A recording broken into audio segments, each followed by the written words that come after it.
ዛሬ ወንዶች ለወንዶች ነው። ጀግና ሚስት ያላቸው ወንዶች ወዬ በሉኝ እስቲ። ለቤቷ ታታሪ ቤቷን ሰሪ ለሆነች እድሜዋን እየጨረሰች ብዙ ዋጋ ለቤቷ የምትከፍል ጀግና ሴት እንድታደርሱልኝ ነው። በነገራችን ላይ ታድላችኋል። ጀግና ሚስት ያላችሁ ሰዎች ማሻአላ እንድትሉ ነው። ዛሬ የቤት ዲዛይን እንዳሳያችሁ ነው። እብድ ያለ አሰላሙ አለይኩም ወራህመቱላሂ ወበረካቱ።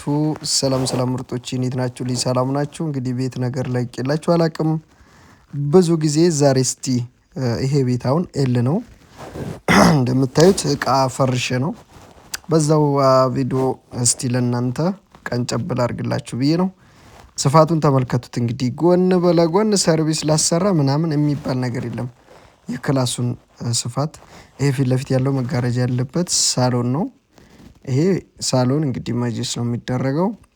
እኔ በቃ ተመችቶኛል አሰራሩ ተመልከቱት።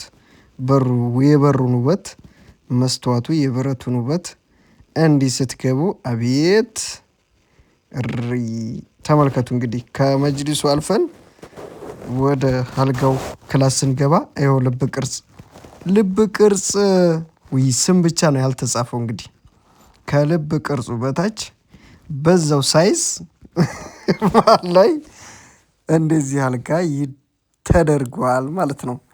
እንደዚህ አይነት ጀግና ባልም እያላችሁ ማለቴ እዚህ ሆኖ እናንተ ገንዘቡን ብትልኩትም እሱ ደግሞ በጉልበትም ሆነ በሀሳብ እናንተን አግዟችሁ እንደዚህ ቤቷችሁን ሲያደርግ ምን ያህል ደስ እንደሚል ታውቃላችሁ። ብዙ ጊዜ ኃይል ገንዘብ ብቻ አይደለም ሰውም ያስፈልጋል። የሆነ ነገር ለማድረግ ሰው አስፈላጊ ነው። ጠንካራ ባል ነው።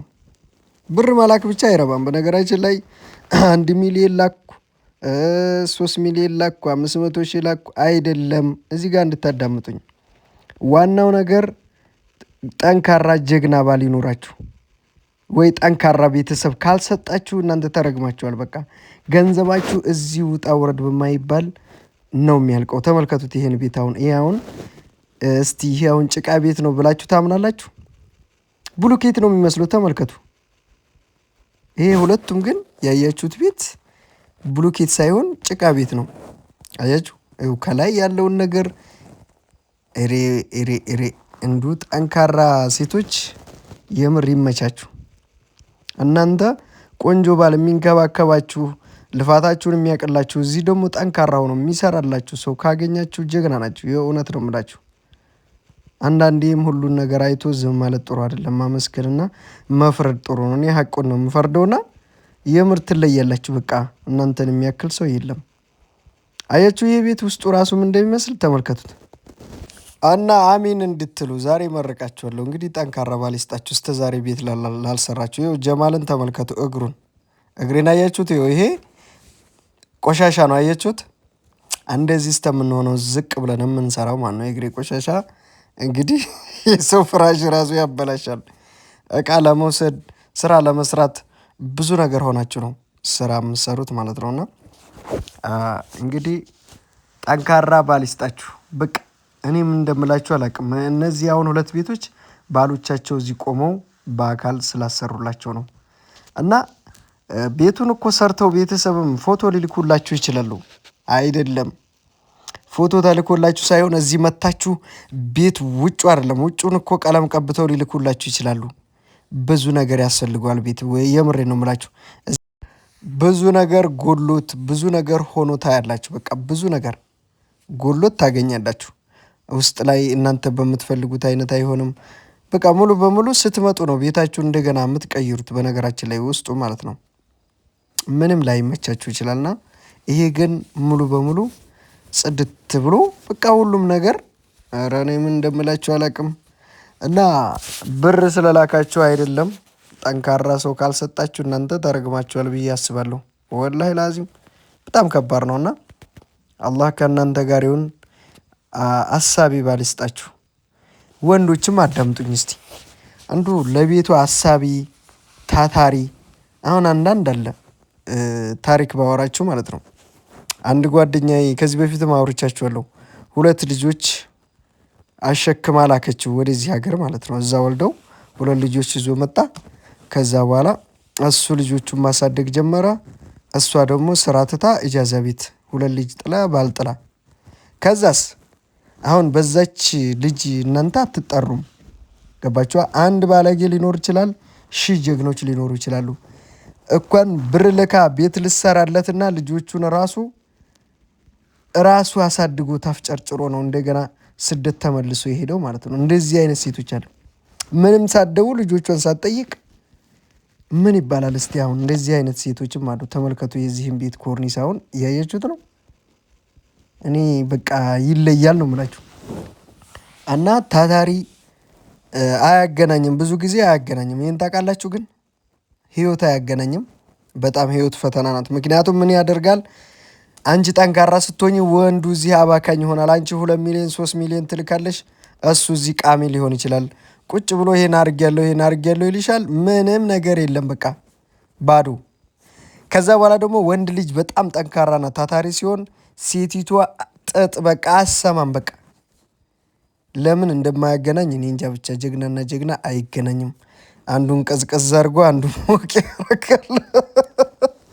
አኗኗሪ እንድንሆን ነው መሰለኝ ይመስለኛል። አዎ የማይረባን ሰው በቃ ከጀግና ጋር ያገናኘዋል። ያ ሰውዬ ከዛ ጋር በአንዱ ትከሻ ይኖራል እንጂ ሁለቱም ትከሻ እኔ ተገናኝቶ አይቻላቅም። አንዳንድ በቃ እንደ እህል ዘር አለ አይደለ? ዘር እንደ ዘር አንዳንድ ሊወጣ ይችላል። ከመቶ አንድ ሊገኝ ይችላል። ታማኝና ታታሪ ሊገናኝ ይችላል።